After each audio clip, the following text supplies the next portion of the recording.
Welcome everybody to our kind of pod. I'm your host, Brandon Boyd, and joining me is Michael Stanton. And also joining me is a new addition.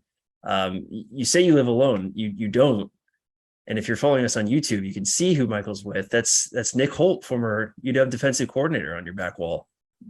That is the cutout that we spent way too much money on that you photoshopped a UW shirt onto Yeah. for the 2020 season when you could buy the cutouts for the stadium with no fans. So yeah, it seemed very fitting after we talked about my white walls and stuff in the last week's pod that I would throw that up there. A little duct tape, pretty easy application. Now I got a little bit of color. We have some.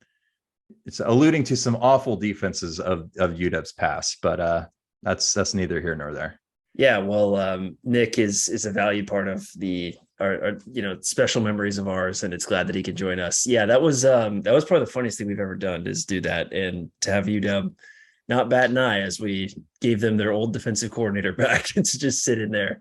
What I want to know is if we had not done the photoshopping, because we spent a lot of time trying to get the Photoshop right. If we just put him up in like wearing like red like he was before. Yeah, Western Kentucky. I think they would have been just fine. Yeah. But yeah, the Photoshop lends itself well to it. So that's a great plug, folks. If you would like to find us on YouTube, we are there. You can search our kind of pod on YouTube, find our channel, and we'll start posting stuff there, or in the show notes to today's episode. If you're listening in normal audio channels, you can find the link to us there. But we are here not to talk about Nick Holt, not to talk about Stanton's walls, but to talk about a fun little game last week, a little tune-up section, and then a very, very important game this weekend against Michigan State. But my first question, before we get into anything serious, actually, this is pretty serious. Were we duped about this Husky party thing last week? There was nothing about this thing. Yeah, it was kind of strange marketing by UW Athletics. Like they made it seem they were using old logos and everything. They made it seem like there was going to be some like retro or throwback type of situation, and there was just nothing. It was just regular logo or regular jerseys, helmets, everything. It was about as generic of a UW Husky football Saturday as you could get. Which is fine. It'd be weird to burn Sure. a retro thing on Portland State, but Agreed. I don't know. I wouldn't have teased it like that if I were the athletic department there. They sent emails about Yeah, it too. yeah, and it Not felt just like like on social media. Felt like an announcement was coming. I don't know if you remember the commercial from a few years ago where it's like a guy knocks at the door and then someone answers it, and then the guy outside the door is like wearing like a centaur costume, and he's like I'm here for the fantasy party, and they're like, oh, it's like a fantasy draft. Like I feel like that's what happened here. Is like if I lived in Seattle, I would have showed up on Saturday in like the nines, like all my retro stuff, and looked like a fucking idiot. A bunch of balloons, maybe some confetti. Yeah, like a Rugrats shirt or something. Yeah, it was not that type of Husky party. It was more of a party in the end zone as the Huskies won 52-6. And so we'll pivot here from a Husky party to Huskies, Sparty this weekend. I don't know if you can. Well done. Do you want me to spill it out, or are you good? No, I got that. Yeah. Deal. Okay. Yeah, nicely done. So big week. We will see each other this week. We'll actually, I'll be there on Saturday for my annual game, one game a year that I can at least make. This will be this one against Michigan State. Is this the debut of your tailgate pizza oven? It is not, unfortunately. Fuck. No. Yeah, it's probably going to happen against Arizona on October 15th. But it was a late addition. We found a late second parking pass here. So if I had known up front, like I do for Arizona, that I have a second parking pass, then it would have been probably game on with the pizza oven. But that has to wait, unfortunately. Instead, we will eat gruel or something. Yeah, hamburgers and hot dogs. Okay. Yeah, can't go wrong. The classics. There. Yeah. All right, let's get into it. First down here is just nuggets of interest from Penn State. There was a day when this used to happen where we would play Big Sky teams and wipe the shit out of them, and then just kind of move on with our lives. But this one felt a little special given what happened last year, and I do have to say that the Huskies won 52-6 over Portland State. They are now 59 to 19 over their last 2 games against Big Sky teams. So that's a nice little stat there. They only scored 7 points against Montana last year, if you need reminding. But Huskies basically dominated the entire time. It's hard to know what really like matters and all of that, unless something horrible happens like it did last year. But curious what stood out to you in what was basically a giant blowout. Yeah, Michael Penix continued to be pretty good. He wasn't perfect like he seemingly was in week 1, but he was still pretty dang good. 20 for 27, 337 yards, 2 touchdowns. He did sail a few throws, one of which was intercepted. So that's the first kind of blemish on his resume this season. But he seems to be most effective, I've found, in play action, which I really hope we utilize that a lot this coming week. I think his best pass of the day was off a play action, rolling kind of to his right. So it would have been throwing across his body on the sideline to Jalen McMillan, hit him in stride for a long game. I don't know what it was, but maybe 40 yards or something. That was a just delicious throw. For again, Penix is a lefty. So for him to roll right and throw that on a dime to a running Jalen McMillan up the sideline was I think that was a touchdown. I mean, that was just a beautiful piece of art there from him. Yeah. So it's good to see just, that, hey, this is actually hopefully legitimate rather than just 1 week of a flash and then nothing at all. So obviously Michigan State is a bigger test than Portland State, but was good to see that again. Another thing, a few notes, Jordan Perryman didn't suit up, starting cornerback. He got dinged up in the first game, a leg injury against Kent State. Juice Irvin played in his place at cornerback, who had converted safety. So that's kind of interesting to monitor that he's the first guy off the bench. Mish Powell, the other corner, he had a few penalties. He was a bit shaky at points. So I think we mentioned it last week. I think that'll get cleaned up, but I think cornerback, and we haven't really had to say this like in years, but I think cornerback is probably the biggest question mark on the defense right now. That being said, there's a lot of talent in that room. So I think we're going to probably be okay long-term, but that's something to keep an eye on in these next few weeks, especially when we start getting kind of the meat of the schedule. Another person that was out, Roma Dunze, says that was more so precautionary and that he was available, fully suited up. Just wanted to make sure he's 100% against Michigan State. And then my other 2 kind of points of note here are Jalen McMillan, again, looking great, 4 catches for 127 yards and a touchdown, which included an 84 yarder, that touchdown. He's now second in receiving yards in the Pac-12, only behind Jordan Addison, which makes sense given that Addison is the reigning Biletnikoff winner. Addison might go for 3,000 yards this year. Nothing is stopping him. Yeah, but McMillan's looking fantastic, and he's looking like, probably an all-conference selection at this pace thus far. Obviously, it's very early. We'll see what's going to happen. But and then the last thing I wanted to point out, Richard Newton got some burn in the second half. He got 10 carries for 59 yards. Good to see him back after tearing an ACL last season. So the question about that is, how does he factor into the running back rotation, given that we have Talapapa, Will Nixon, Cam Davis. Cam Davis seems to be the clear-cut number 2 now, at least from a rushing standpoint. They use a lot of running backs in the passing game. So like you might see more of Will Nixon on a few drives because of that. But I think Cam Davis is solidified the number 2. And so the question now, in my opinion, is Will Nixon or Richard Newton as that number 3. I think Nixon only got like 3 or 4 carries, not much this past week. So that'll be interesting how that shakes out. I think I know this about you. You're a big like stable of backs guy. Yeah, like that, I think you have to in the game nowadays. Yeah. I think it's smart. I mean, the idea of just like, we have one guy, we're going to give him 350 carries, and that's our offense is silly. Like you want a guy to be fresh, not just for like your team, but also for their long term. I feel like it's just a smarter way. But also you just have different skill sets. And I think that those, 4 guys, and really 5, if we ever see Sam Adams in the mix, all bring something a little bit different. I think, Talapapa is probably the most well-rounded of all those guys, but Davis and Newton are similar, just kind of the downhill runners. So yeah, it was great to see the return of Dick Newton, the Fig Dick energy. all of the return of his first carry, where it's just like running through people again. You could tell how fired up he was. That was really cool. A few other debuts. We had Grady Gross as the new kickoff specialist. Alliterative name, love it. He's I think a preferred walk-on, or maybe he might be on scholarship. But either way, snuck onto the roster. Preferred walk-on.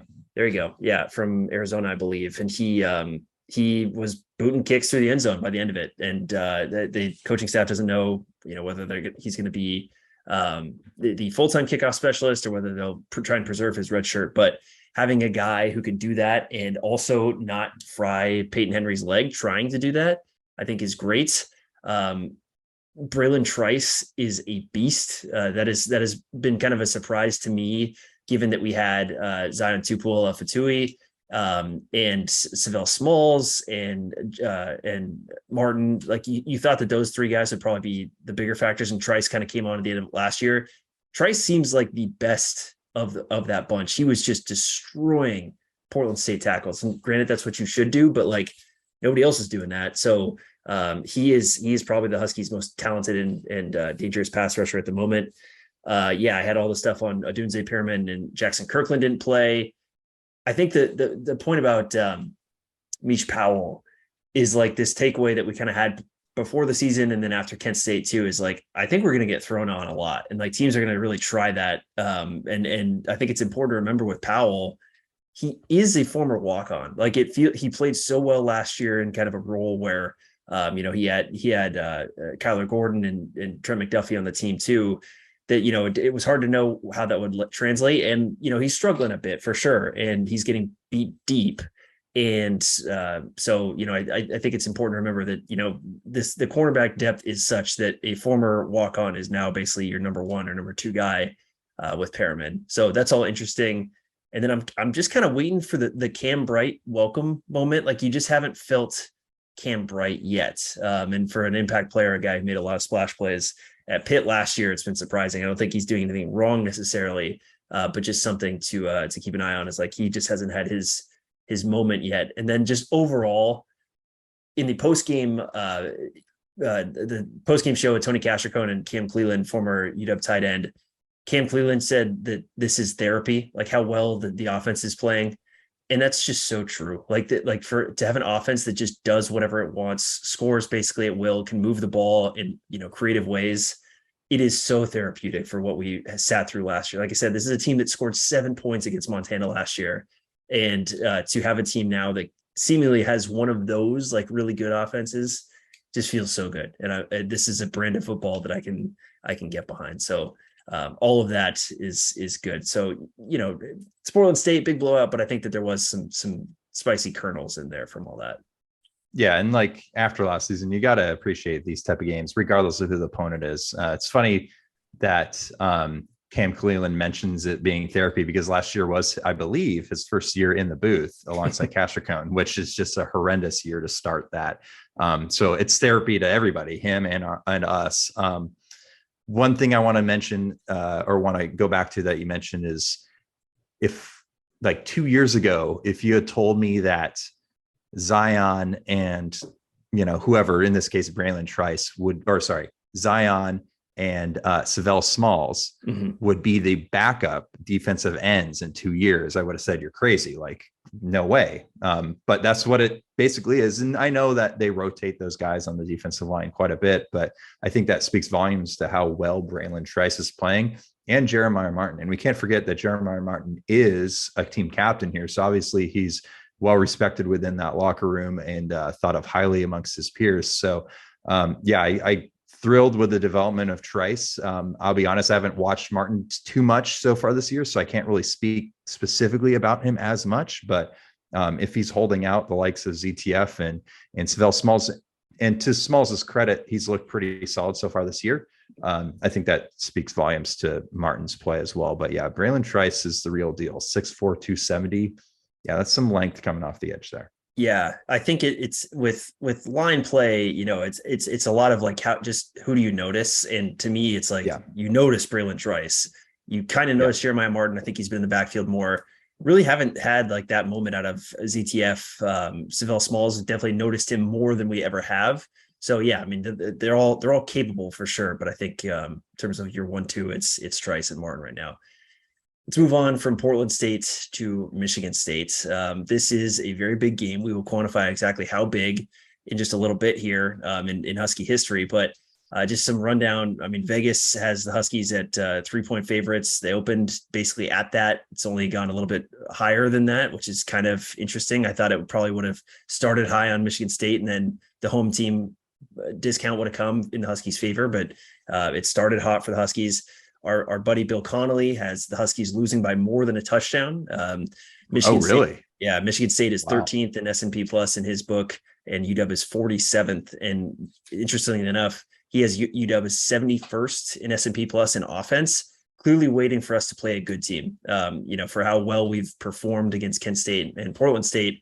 I don't think the quality of the competition, I think the lack of quality of the competition is holding them back from like getting numerical respect so far in that regard.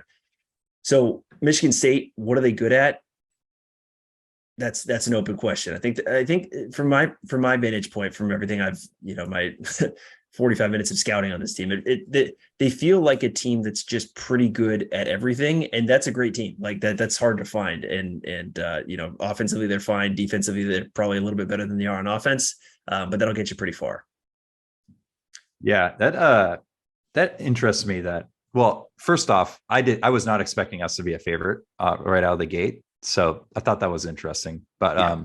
Then to hear that we're heavily, the underdog, at least by S&P Plus standards, I'd wonder. I don't know if you have it up in front of you, but what is Michigan State's offensive SP Plus, because they've played arguably lesser opponents than we have. Yeah, they're Akron, 21st on offense, 20th on defense. And I think a lot of that has to do with carrying over from last year because the Huskies were so terrible on offense.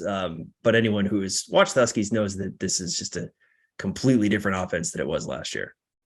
Yeah. To be fair, so speaking of the Spartans offense, they're led by Peyton Thorne, who is the returning starter. He played in all 13 games last year for the Spartans. They won 11-2. They won the Peach Bowl, near Six Bowl. So really solid season for him. He set the school record for passing touchdowns at 27, which I thought was actually kind of low. But then I was like, Big Ten football, Michigan State. This makes sense. Kirk Cousins went to Michigan State, though. And that's who he beat. That's the record. He had record was 25, set in 2011. So that's obviously that's their main guy. He's not the most accurate, so he could have some, throw some errant throws this Saturday, something to keep an eye on. No surprise here. They're going to try and run first. They're run first pro style offense. They're going to try and run first. They had Kenneth Walker III last year. He's now the Seahawks. Who do they have now? They brought in a guy out of Wisconsin through the portal called Jalen Berger. He's been outstanding for them so far. Called Jalen Berger. Yeah, we call him that. Yeah. He might be named it, but we at least call him that. Yeah. He has like 237 yards and a handful of touchdowns so far through the first 2 weeks. Someone to keep an eye on is Jarek Broussard, who's their backup running back, former Colorado Buffalo. He actually won the Pac-12 Offensive Freshman of the Year award in 2020. So this was when Mel Tucker was the coach at Colorado, now the head coach at Michigan State. So that's the connection there. As for their defense, it sounds like from what I've read, their defensive line is pretty solid. UNLV transfer Jacoby Windman already has 5.5 sacks through 2 games, which is pretty absurd. It kind of reminds me of the ZTF 2020 season, kind of out of the gates. And then if there's anything on that defense that might be shaky, it would be their secondary. They had arguably the worst passing defense in the Big Ten last season, although they have filled some holes through the transfer portal. But that is an area that, Penix could exploit. But I think the biggest key of this game, and this is nothing, out of the ordinary here, but the biggest key for the Huskies is keeping Penix upright. If he's able to have time in the pocket and make his throws like he has been in the first 2 weeks, I think there's chances in the secondary to exploit of Michigan State. Yeah. On the Jalen Berger front, how Big Ten is this guy? From New Jersey, so Rutgers territory, commits to Wisconsin, and then has now transferred to Michigan State. So I mean, he's traversing the Big Ten landscape. Might end up at UCLA here, if you let him. Penix against Michigan State. This is the 2020 game. I think 25 to 38. Yeah, 25 to 38, 320 yards against them. 2 picks back then, but that's a non-DeBoer game. But then I think he had another really good game in 2019 that they might have lost. Let's see here. Yeah, 2019, a loss at Michigan State. Penix goes 33 of 42, 286 yards, 3 touchdowns, no picks. So he has, 2 pretty good games against Michigan State. Granted, that was quite a bit of time ago. What I watched, obviously Berger's good. Broussard is really good. He could probably start for a lot of teams in the country. I forgot the Colorado connection. He was like very, very good when Colorado sprung off a bunch of wins in 2020. And that was what basically got Mel Tucker the job at Michigan State, was how well they were able to run the ball. A couple other names to look out for: Jaden Reed, number 1 for them, very slippery, 1,000-yard receiver last year. He's also a punt returner. He's like hard to tackle, make plays in space guy. And then on defense, look out for Cal Holiday. This guy wears number 27. He's a white guy. He goes sleeveless. He's a linebacker, sleeveless and gloveless. You will think that he's a kicker. He is not. He's a very good linebacker. He's like he's basically the honey badger of Michigan State. Like, he's trying to force fumbles and just gnaw at the football at every given chance. So Cal Holiday would not surprise me if he ended up involved in a turnover in some capacity. So yeah, that's them. And then Michigan State, I think what they're really good at is rushing the passer. You talk about Windman. They are 4th in the country in terms of sack percentage. So 14.46 percentage of the defensive snaps end in a sack, which is incredibly high. That's like 2 out of every 7 plays that end in sacks. That can't be right. My math is terrible there. 7 out of every 50, 3.5 out of every 25. Yeah. Okay. Yeah. It's a lot. We all know what 15% is. We don't need that. Yeah. I used to teach math, folks. Funny enough. There we go. And the Spartans have recorded 12 sacks in 2 games. So that is what they are good at. Like you said, Penix has not been sacked this year. If that can remain the truth coming out of this game, then the Huskies are in great shape, because that's how Michigan State is able to create chaos and to get you off the field offensively. So this is going to be a very good game. I mean, we were looking at earlier, Stats of War on Twitter basically has this as like a dead even matchup. It's like 37.2 for the Huskies and 36.7 for Michigan State. So this is going to be not just a big game, but a good game. And I think 2 evenly matched teams. I think the Michigan State program is probably a little healthier than the Huskies program is, just in terms of depth and like continuity with the coaching staff and things like that. But Huskies are at home. And certainly have the offense, I think, to exploit Michigan State and get them into a little bit of a track meet and beat them out that way. So I am extremely fired up for this game. I wouldn't venture to guess a prediction here, because I think it's all over the board, and I don't think anybody knows how good either team really is because of the teams that they've played. Yeah, I was literally about to say I am fired up for this game. This is exciting. I just said track meet. The Huskies being involved in a potential track meet. When the hell has that ever happened? Exactly. It's just exciting to have a quality opponent coming into Husky Stadium, which doesn't happen too often.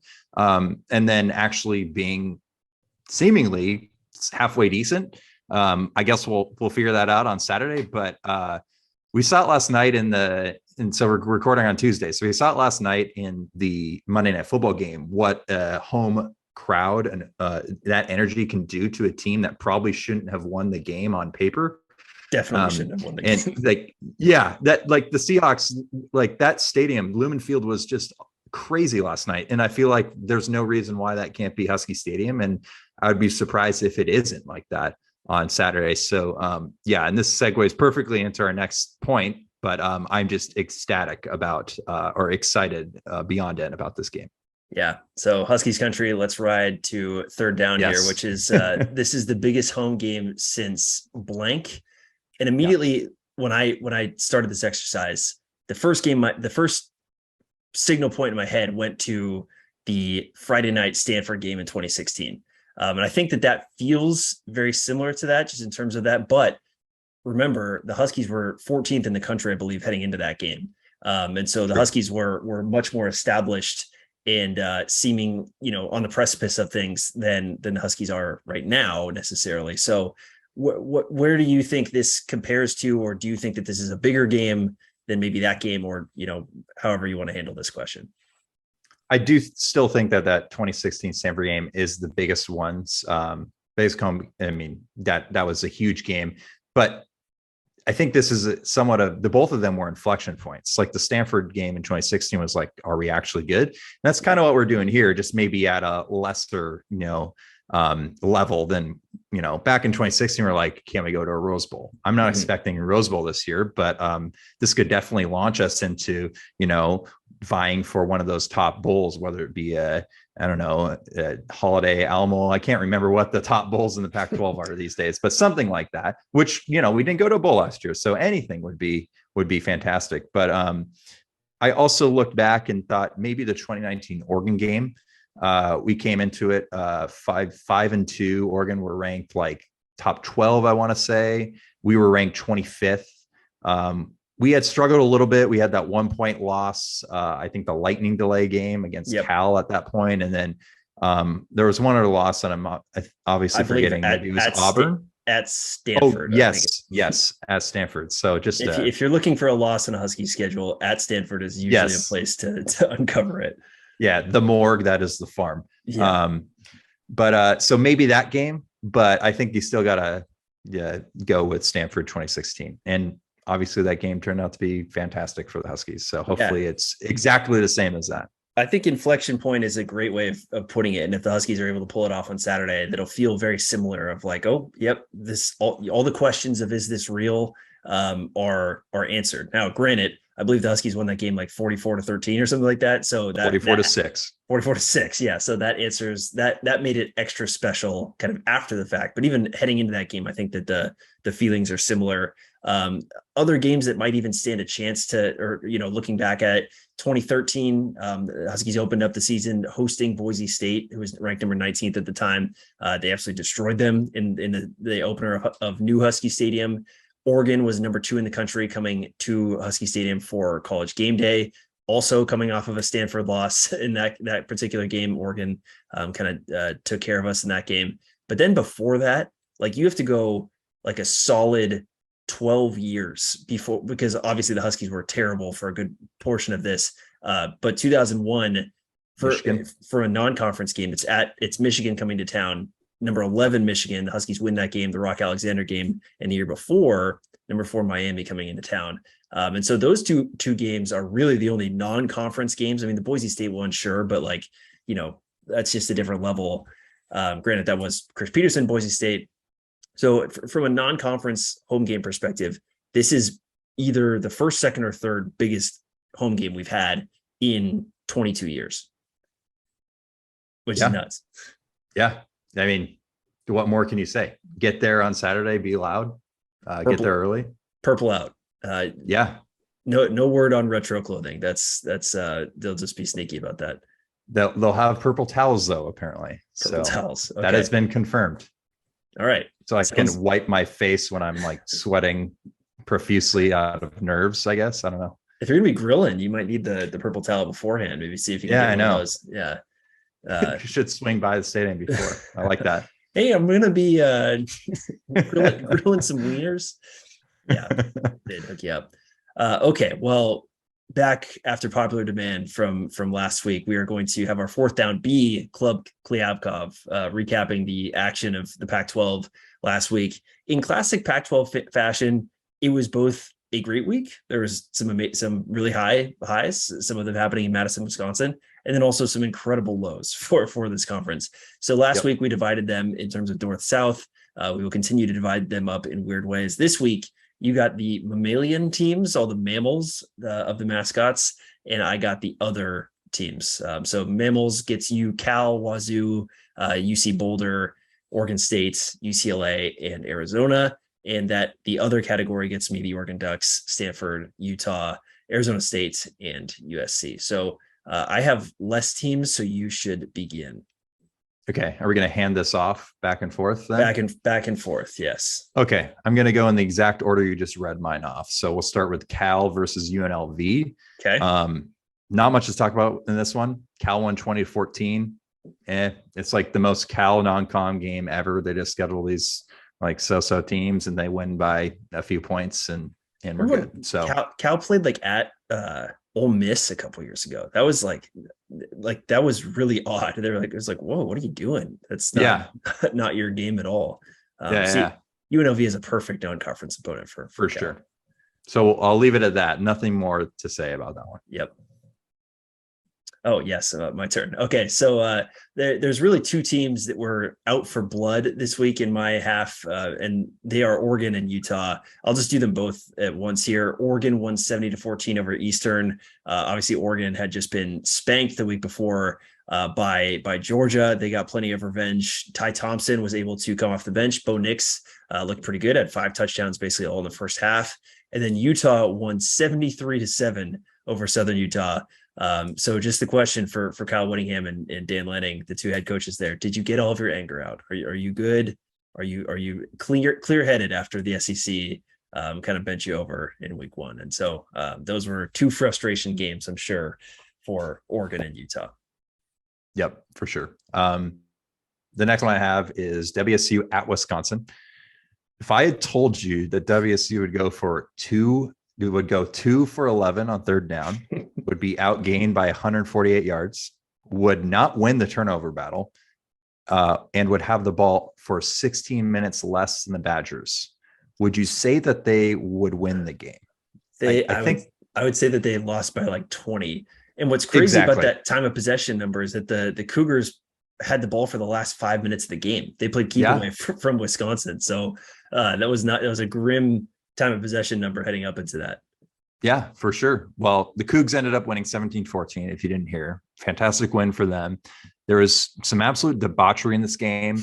2 separate occasions where there was an interception and then a fumble on the return, fumbling it back to the offense. There was also a fumble near the end of the game by Wisconsin that basically sealed it. So in typical fashion, the WSU game was just off the rails. But good for the Cougs. That was a big win for the conference as well. I don't know what Graham Mertz is for Wisconsin. Sometimes he's good, sometimes he's awful, but I really don't know what Wisconsin is this year. They're ranked. They're obviously, I assume, no longer ranked. Who knows where they'll end up, but it was a good game nonetheless. Yeah, I mean, I don't know if you learned a lot from, if you're a Wazoo fan, about Cam Ward or really anything about your offense that you didn't, was already a question after the Idaho game. But one thing I do know is that Jake Dickert teams are a lot tougher and grittier than Mike Leach teams. I think that's just the way they play. I think that they're just designed to get in a little bit of a grosser game than we're used to with Cougars. But it worked, and credit to them for pulling one out. Probably the biggest non-conference win of the Pac-12 season so far for the Cougs. I have nothing to go off to support this, but just off of feel, I feel like the Cougs, the players on the team, probably feel like they're kind of behind Dickert more and believe in Dickert more than they did in Leach. I think I don't have to say much to tell you that Leach seemed incredibly cold, and I'm sure it was kind of hard to get up and try and play for that guy because of his demeanor and just the way that he carried himself. So I think Dickert has been fantastic for the Cougs, and I think every Coug fan would agree with that. So that maybe is one main reason why we're seeing more fight out of them in these type of games. Yeah, and I can't wait for him to take the Nebraska job next year. So yeah, exactly. I have the Arizona State Sun Devils, who lost 17-34 at Oklahoma State in a game in Stillwater. The game was closer than that if you look at just post-game win expectancy. So it's a 17-point margin, but Bill Connolly had his post-game win expectancy of roughly 8 points for the Cowpokes there. So the funniest thing that happened in this game was that Arizona State last year was 126th out of 130 teams in guess the stat. It's extremely Arizona State to be this bad at something. It's like pass defense or something like that. That's a good guess, but more think about Vontae's perfect in this one. Well, like sacks, penalties. Arizona State targeting. Yeah, right. Arizona State was 126th in penalties last year with 8.3. on Saturday against Oklahoma State, they had 10 of them. Nice. Herm Edwards asked about the penalties. He said they were competitive penalties. There was a couple holding. I mean, I don't know what to tell you. That's the quote. I don't know what to tell you. Competitive penalties. So Herm Edwards, I don't know, I'm not using the H there. Herm Edwards has made up a new term, competitive penalties. I guess that's one way to dodge a question. Yeah. It's just make a subcategory of the bad thing. So congrats, Herm, for not fixing your problem at all. Nice. Okay. Let's see what I got. Colorado at Air Force. This is just not good. It's really bad. It's really bad. It's really bad, but the Buffs are in bad shape. They lose this one 41-10. This follows a 38-13 loss to TCU in week 1. Carl Durrell, I would be surprised if he's in this job by the end of this season. So it's really bad in Boulder. Colorado, 53 plays ran, which is a very, very low number. That's like bare minimum. You kind of like get 50 plays just for like showing up. It's like the SAT, thing. 162 yards on 53 plays. I can't even imagine how bad that was to watch, where you're basically averaging 3 yards a play for not that many plays in an entire game. And I think somebody's got to check on Ralphie's pulse, because I think that poor girl, her heart's given out. You know what's funny about that is I'm pretty sure Texas A&M ran like 20 fewer plays or 15 fewer plays than that against Appalachian State this week. Yeah. So yeah, App State mucked it up big time. So take another one, because I only actually have one game left, because USC played Stanford. Okay. Oregon State at Fresno State. This was one of 3 really exciting nightcap games. We had BYU and Baylor this game, and then we had the Arizona versus Mississippi State game, which I'll mention here in a moment. But Oregon State at Fresno State, battle in the Valley versus the Fighting Jake Hainers. Came down to the wire. The Bees ended up winning it on a walk-off, final play of the game from the 2-yard line. That was exciting, to say the least. Kind of reminded me of that UW win at Cal years ago in the Sark era, winning it on the final play. Yes, exactly. Jake Hainer still threw for 360 and a touchdown. So good on him. Can you take a guess at what FCS team the Beavs have next week? Ooh, it's a good one. Oh, is it a Dakota? No, it is Montana State, which could be a Dakota. It's all the same. But didn't they win like the FCS championship last year? Montana State? Yeah. I honestly don't know. But I know they're in the top 5 this year, and they're always in the top 5 seemingly every season. But they get Montana State. The Beavs get Montana State next week. But if they can get through that, that would set up a pretty spicy matchup with USC in Corvallis in week 4. So really hoping they can get past the Bobcats, because that'll be fun for USC to come into town with both probably undefeated. So yeah. Montana State made it to the finals of the FCS playoffs last year and lost to North Dakota State, who wins every fucking year. So I mean, this is not a team to shake a stick at. So hopefully the Beavs are spry and ready for that one. I'll take Stanford USC, 41-28 USC. Still no Terrell Bynum. He has not caught a pass yet for USC, which is somewhat interesting, considering I thought that he was probably, one of the UW best UW receivers on the team for the last 2 years. And I don't know what his role on this team would have been, but would have loved to see him play there. But I don't know what's going on, if there's an injury or anything like that. But just know he has not got a catch. The really funky thing here is it's so contrived. So Caleb Williams, the USC quarterback, transfer from Oklahoma. Caleb Williams is from Washington, D.C., was at Oklahoma last year. Last year, the USC lost, I think, 42-28 to Stanford. But Caleb Williams, for this game, had the Stanford tree painted on each of his middle fingernails, because he was trying to send a message that they hate Stanford. You don't care, Caleb Williams. Don't pretend to care. Lincoln Riley, you don't care. There's no actual thing here. Someone told you to do this to win favor with the USC faithful. And it's so fake. But whatever.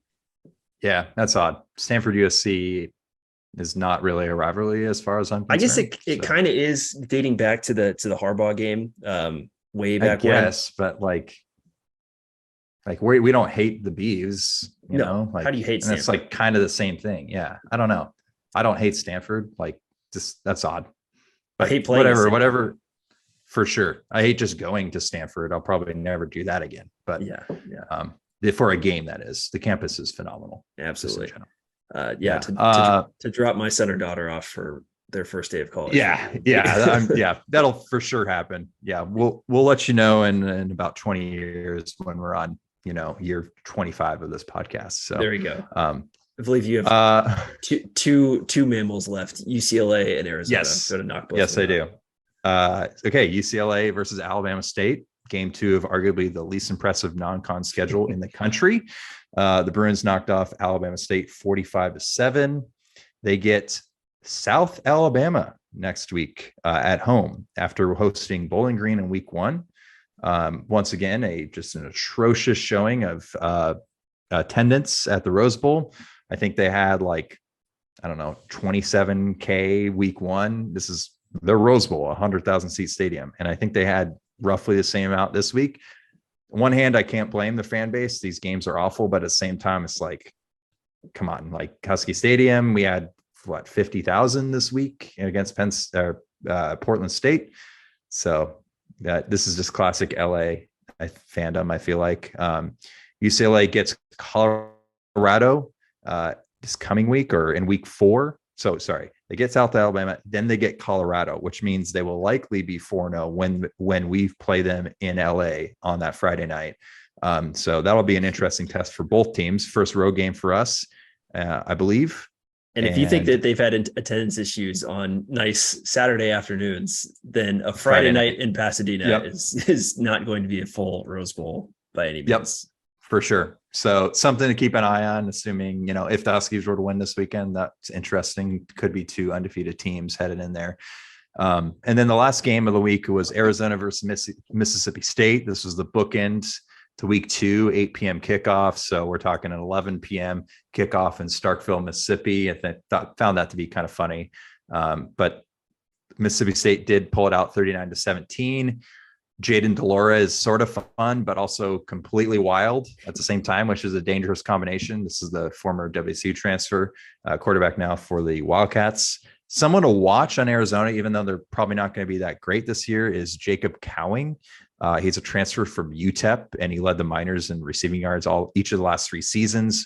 And he was 9th in FBS last season with 1,354 yards and was an all-conference USA first-team selection. So he'll probably be right up there with Jordan Addison as far as receiving stats go in the conference. So just someone to keep an eye on. We'll be throwing the ball around too. He was 8 for $152 and 3 touchdowns against San Diego State, and then 8 catches for 46 yards against Mississippi State. So volume. Yeah, definitely. So, you get a lot of receptions. Yeah.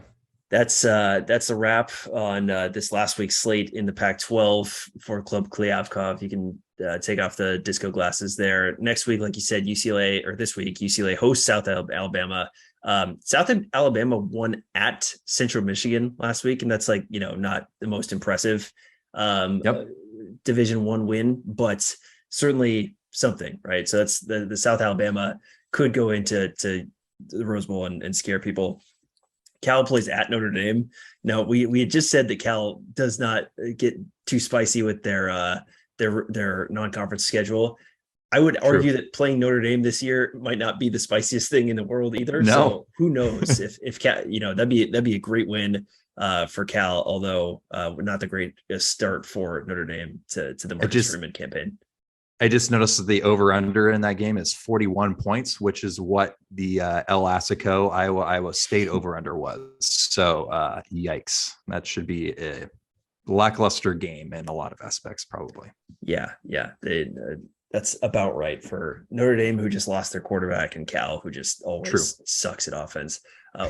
Oregon hosts BYU, and BYU coming off that Baylor win looks pretty damn good. BYU did not have Puka Nacua or one of the Baylor gunner. I have no idea. One of the Romney receivers did not play for BYU, and they're still able to pull that off. So BYU is a good team. Oregon's got them at home. Big chance for Oregon to prove that they are at least pretty good. But I don't think anyone believes them as a real contender after the Georgia showing, but we shall see there. Colorado goes to Minnesota. Minnesota's pretty good. That's going to get super ugly. Wazoo hosts Colorado State.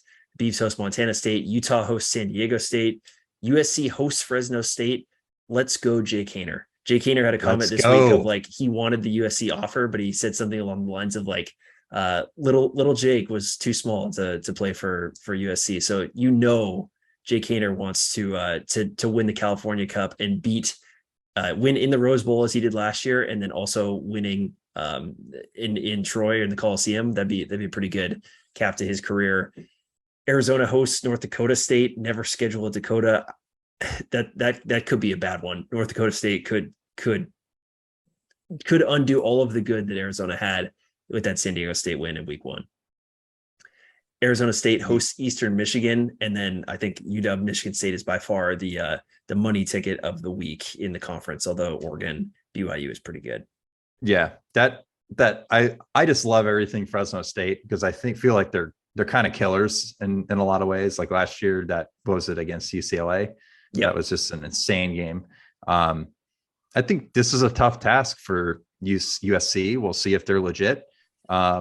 And it's kind of perfectly timed. Selfishly, it's a 7:30 kickoff, so like the Husky game will just kind of be ending during that first quarter of that game. So if things pan out right for us in that game against Michigan State, we might have to fire up the tailgate for a little late night viewing in E1. So something to keep in mind there if you feel like consuming more after the game. Nothing better than waiting for traffic to die down and consuming a little bit more. Consuming can mean a whole bunch of different things in that food respect. Beer, you name it. Beer was the one I was looking for.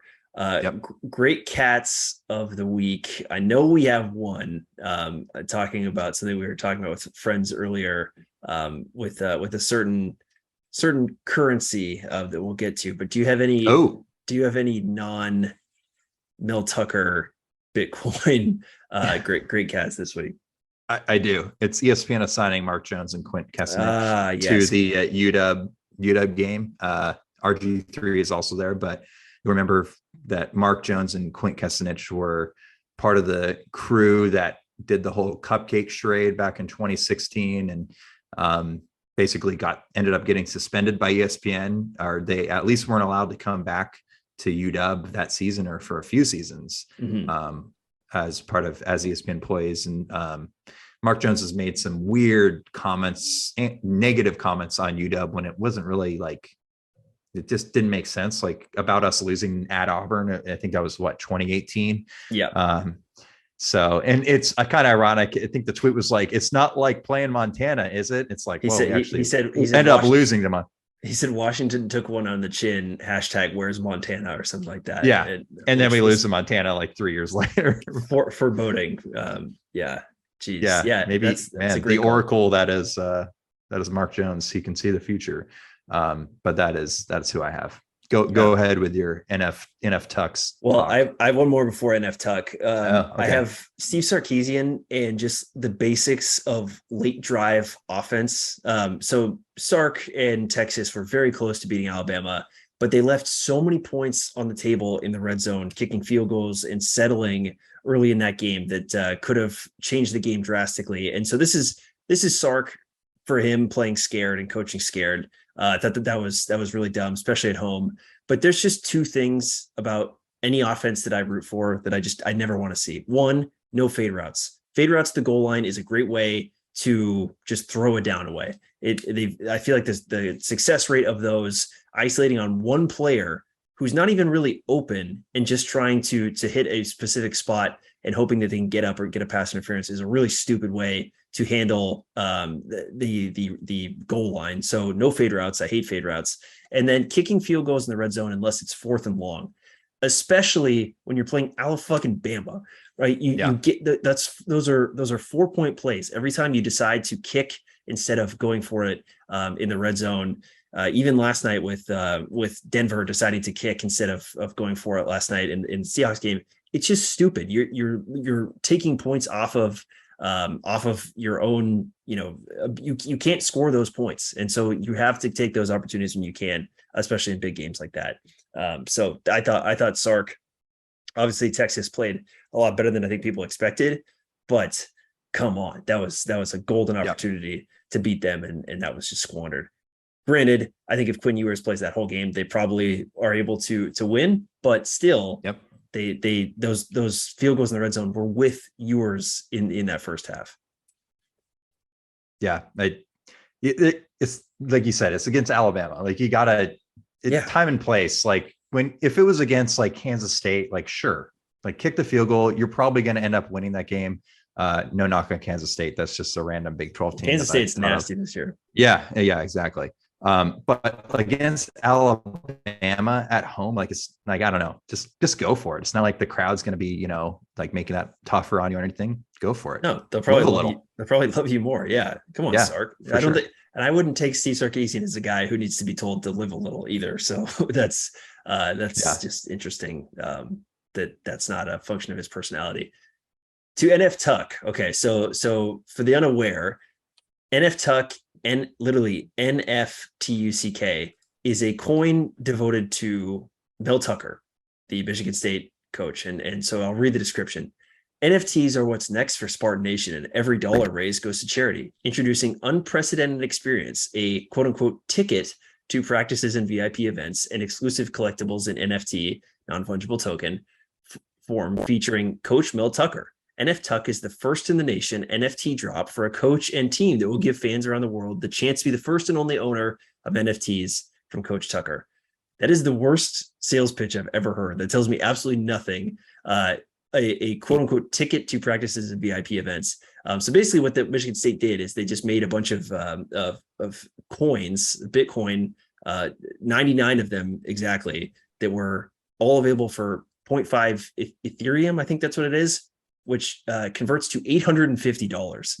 You get a picture of Mel Tucker and then these digital tickets to access practices and VIP events. These things have not flown off the shelves, as I did my crack research earlier. 8 of the 99 have been purchased.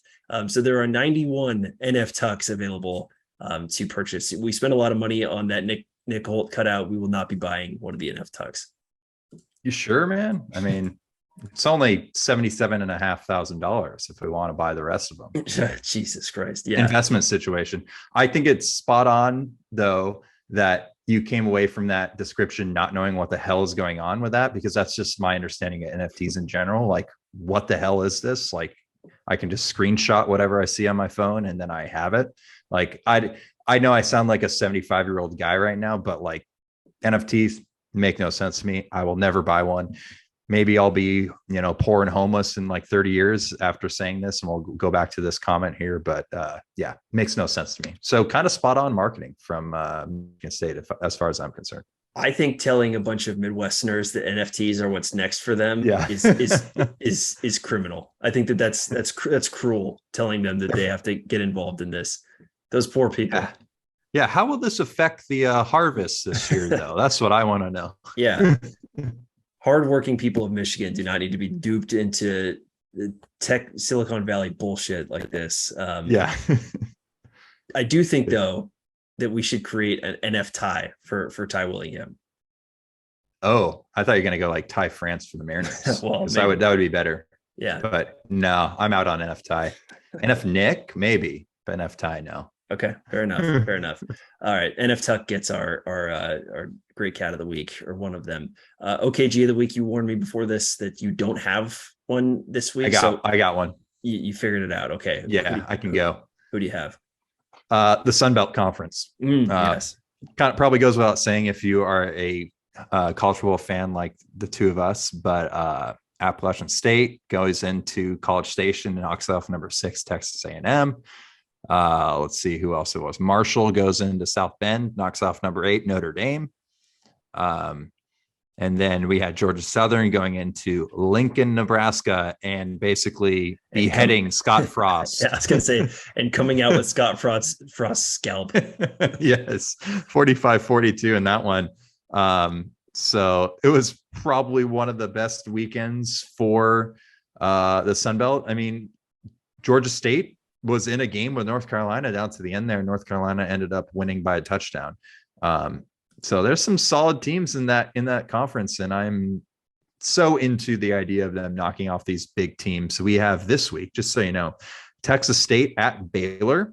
Who knows? South Alabama at UCLA, like we mentioned earlier. UL Monroe at Alabama. I don't think that one's going to go as well as it did this week, but yeah, those are some highlights for the Sun Belt this week. Okay. My OKG is the YouTube account Matthew Loves Ball. Once again, he might be the leader. This might be the leader OKG overall. I can't give him another one this season, but I think I've given him every one at least every one of the last 3 seasons. Yeah. Matthew Loves Ball has tremendous recap of every game. And I thought that Washington or Portland State would be exempt from that, given that it was on the Pac-12 network. Nope. Matthew Loves Ball.